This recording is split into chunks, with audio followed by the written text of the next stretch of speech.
The U.S. has joined other countries in looking to antibody testing as a key tool for economic revival. We think it'll be a tool to help us get people back to work. We want to go back to work quickly but safely. And that's what's happening. But that's created controversy. There are a lot of tests out there that are just creating lots of false positives. We don't currently have a great test to tell if someone is immune or not. Just because they have antibodies doesn't necessarily mean that they're immune. And even if perfected, these tests may create problems of their own. It's important to look back into history because we don't want the past to become prelude.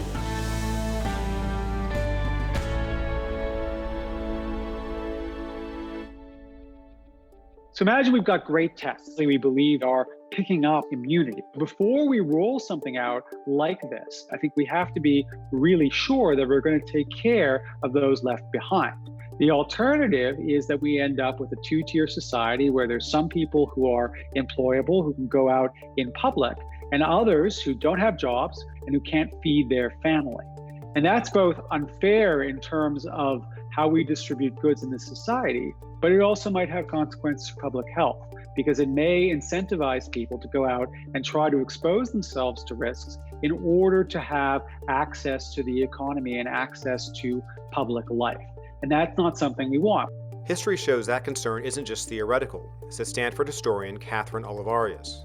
Epidemics and pandemics provide any society great challenges, but the real danger is that these moments exacerbate all sorts of existing inequalities that we already have in our societies. One example, the way some southern communities dealt with yellow fever in the 1800s. The disease reached epidemic proportions, and this cast a much longer shadow than just mortality. Those who survived, now so-called acclimated citizens, their lives had been permanently transformed. Now you could get a job. There were certain people that you could marry. There were certain social networks that you could tap into.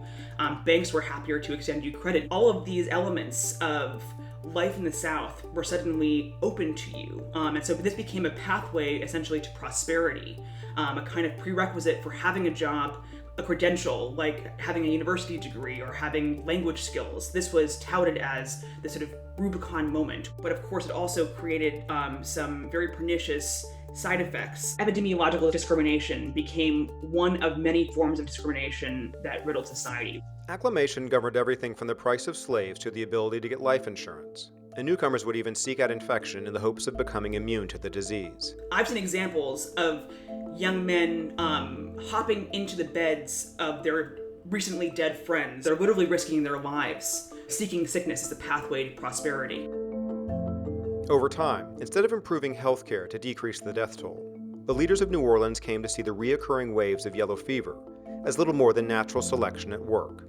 The richest and most powerful all incorporated acclamations into their sort of genesis stories, crafted as a demonstration of a person's manliness, of their worth, of their bravery, a sort of catch-all statement of character. It becomes the attitude of the government, essentially, that the only solution to yellow fever is not expensive sanitation efforts.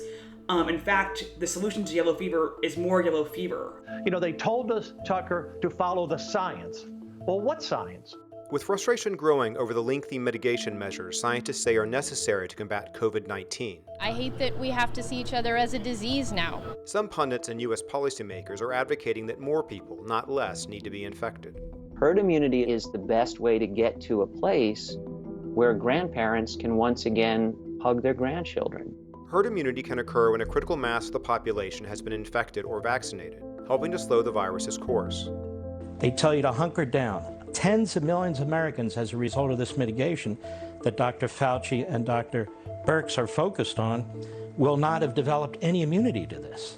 But trying to gain herd immunity without a vaccine is very risky, says epidemiologist David Dowdy. What we do in the next 1, 2, 3 months should not be dictated by a desire to achieve herd immunity in the long term. So the only way we're going to get herd immunity to COVID-19 without a vaccine is for large proportions of the population to get sick. More than half of the entire population would have to get infected in order to even approach herd immunity to this disease. That's not a good idea. In some ways, we know less about coronavirus now than people knew about smallpox in the 18th century. Back then, in order to gain herd immunity to smallpox, people would sometimes seek it out. If you knew someone who had a mild case of smallpox, you would get the scabs, you would grind them up, you would either snort them, or more commonly, you would make a little cut in the arm and put some of that in and tie it up, and you would get the disease. Presumably it was a mild case, but it wasn't necessarily, and some people died from the inoculation. That's directly comparable to having a coronavirus party because people will die from it. For those who believe social distancing measures are preventing herd immunity to the coronavirus, the history of smallpox offers another lesson. Even when there was a vaccine, it took another almost 200 years to achieve eradication, and that was by a very intensive vaccination program that ended in the 1970s. So in terms of herd immunity for coronavirus, I think it would be very difficult to obtain without a vaccine. And that was with a virus where exposure clearly provided long-term immunity to those lucky enough to survive. If the population in general were more informed about how infectious disease works, how we get sick, that would definitely have an impact on our political response. We need to understand this a lot better than we do. I think when you're in a crisis, you grasp at straws, and that's okay. But I think the more we are led by the public health experts and the less by ordinary politics, the better we will be. So there's a whole bunch of scientific history where we can learn about the same kinds of things, especially the worrisome things, our tendency towards hierarchy, our tendency towards discrimination, our tendency to forget the least well-off amongst us, that those are parts of the human condition that should be warning signs because we've seen all of those things happen and it hasn't painted a rosy picture.